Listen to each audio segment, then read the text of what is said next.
But next up, Lowell's own Joe Christakos, the left-hander, versus Holyoke's Herminio Torres. This will be a war, guaranteed, folks. Herminio Torres in the white top with the red trunks from Holyoke. And then from the Lowell's on Charities, Joe Christakos, who Paul, Peter, and I and Jeremy got a chance to see down at Whitman, as he did very well down at Whitman in the NEABFs, and he is a crowd favorite. He has a lot of people supporting him here tonight. Round one of this featherweight matchup. Christakos in the white top from Greater Lowell, the left-hander. In the red trunks, Herminio Torres. The winner gets to take on the somewhat controversial victor, Sam Gerard, tomorrow night. Christakos lands a soft left hand to the bridge of the nose of Torres. They're tied up.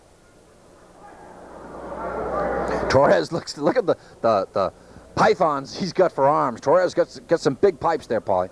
Yep, he's got the reach, but that don't mean anything.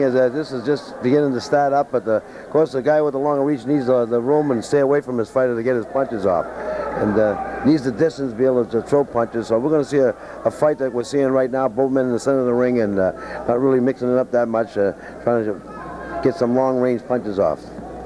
Now this is the 10th fight on our docket. Christakos, the left-hander, Torres in the red trunks and the white top. Now, and Christakos comes into a furious flurry by Torres, and Torres is hurt as Christakos lands a left. Here they go. Crowd responds with this one. Boy, Torres came in with a flurry, then Christakos counterpunched, then Torres responded. This is the type of action we expect to see, and now Christakos is down. No knockdown. That was a knockdown. I just a slip there. There's no count there. There is a warning by the referee to Torres. I don't know what that was for. I couldn't see that from here, and that takes away a point or two from Torres. The eagle eyes of Paul Stivaleta picking that out. He's been right on the money with the decisions and the officials' call. That's why he's here, folks, not only because he's an ex-champion, but because he lends credibility to our telecast as well. Now, here they go, Paulie, toe-to-toe, as Torres misses with the combination, and Christakos elects to just drive him back into the ropes. That is the end of this first round, and what a round it's been. Yep, that's an exciting round. These guys are really going at it. It's getting the crowd excited. We're beginning to hear the crowd now. You know, when these other fights are going on, the good fights, the good, clean fights, but we haven't seen that dynamite guy, that Rocky Marciano guy that comes up there swinging and hitting, and we're seeing knockdowns. And when you see that happening, where there's going to be a knockout and the guy's really, really punching, you see the crowd really stand up. That's what they're waiting for. And whether he looks like a Tony Galento or Joe Louis or Rocky Marciano or some of the great fighters, Tyson, that always came in that ring, you knew there was going to be a knockout one way or the other. And here right now, you got that excitement, you got the crowd roaring up. These kids are out there to knock somebody out. They're forgetting how to use their combination and just trying to land a bomb. And that excites the crowd. That's what the crowd really wants to see. Even though we like to see great boxing, good, clean boxing, but what gets the crowd excited is real hard punches being thrown, and that's what we just saw. Christakos milks that bell. He doesn't stand up until the bell sounds. Round two, Christakos in the white, fighting left-handed. In the red trunks is Herminio Torres, who's fighting out of Holyoke. He lands one there, Paul. Yep, he got a right hand and then follow it up. He should try to put combinations together and land one and punch. They should move in and get the other off, you know. And Torres, hard to say who won that first round. Based on the decisions, we're not going to say. The judges, that's why there are professional judges here, folks. They see it. They're only inches away from the fight. A wild left hand misses by Torres. Yes, there was a wild hand like Christakos that was throwing some good punches that were a little wild, but he's throwing them straight, and they got to start mixing it up a little more, and he gets the punches off. There's a lead by Christakos. He missed there, landed one, and Torres is sort of waiting to get inside and get a bomb, hoping for a good punch to get things wobbled for him to get going. Good combination there by Torres. It seems when Christakos throws his punches, though, Paulie, he's leaving himself wide open, open longer than a store 24. Yep, in close, he seems to open up his punches. When he has the distance to punch, he punches very well. But Torres needs to get inside like he is now, and he punches good inside. Once he's inside of Christakos, Torres seems to land some solid punches, and he needs to be inside. But he's not working enough to get inside. He's got to keep getting inside and stand on top of Christakos if he wants to win. Nice little barrage of punches displayed there by Torres. This is round 2. This is a 139-pound matchup, a semifinal bout. The winner goes on to face Sam Gerard tomorrow night. Weather permitting, I guess they're saying we're due for a doozy tomorrow night. That is the end of the round. So we have one round left here. I'd have to give that one to Torres.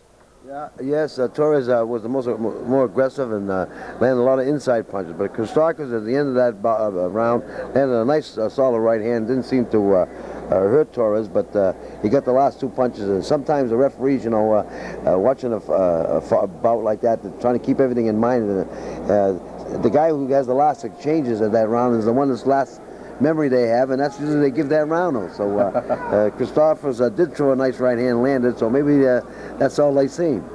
It's an excellent point. I mean, as humans, that's basically what the mind sees. You're right, Paul. I mean, that's the last thing they saw. He's the last guy who got off the bunch of punches, even though the other guy may have had all of the going in the first minute 30 of the round. That they usually remember what is precious in their memory. Yeah, the one thing about when you're looking at a fight happening so fast, one thing we don't have is replay. We only see what's happening at the moment, on the moment. So the last thing I saw was Christakos landing a good right hand, so that stayed in my mind. Now let's see what happens now. Yeah, that's the human element, folks. And now Torres trying to work over Christakos, who counter-punches his way to the center of the ring. This is going to be a war, folks. His third and final round at 139 pounds of steel.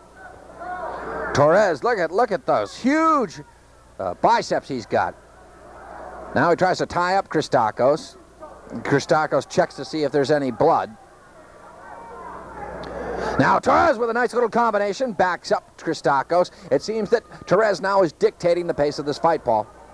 Yep, Christakos is now, walking to the side, walking away from his fighter, being a little cute. That can mean 2 things. Maybe he's a little hurt in there, or maybe he's just trying to have the Torres come flying in so he can catch him. But Torres is landing some good punches once he's inside. He's hurt Christakos. He has rocked Christakos, who slips down. Both fighters are intertwined in the ropes. Wow. Christakos is hurt right now. He's buckling a little bit. And Torres is right on him. Got him really hurt. Referee's going to give him an 8 count standing up. Check his eyes. They're doing a good job. He's going to ask him some questions, but he's giving him an 8 count. And there's one great thing about amateur boxing. These referees do a good job. They're looking in his opponent's eye. He's letting him go ahead now. He's letting him go ahead. Christakos is staggered. He is hurt. And Torres is going to town. In fact, he's got a room. He misses wildly with the left. Trying to connect with the right. The right lands on Christakos, who is stunned. Christakos is now, they want to give Christakos another standing 8. He's pointing to Torres, who is sent to the neutral corner, Paulie. It is bedlam here. The fight has been stopped. Herminio Torres wins by technical knockout over Christakos, who is furious. Yep, did a good job there stopping that fight. The referee did see the weakening in the legs of Christakos, but Christakos was gamed. His mind wanted to go back out to the ring, but he was buckling a little bit, and the referee picked that up, doing a good job and stopped that fight. He could have got hurt there.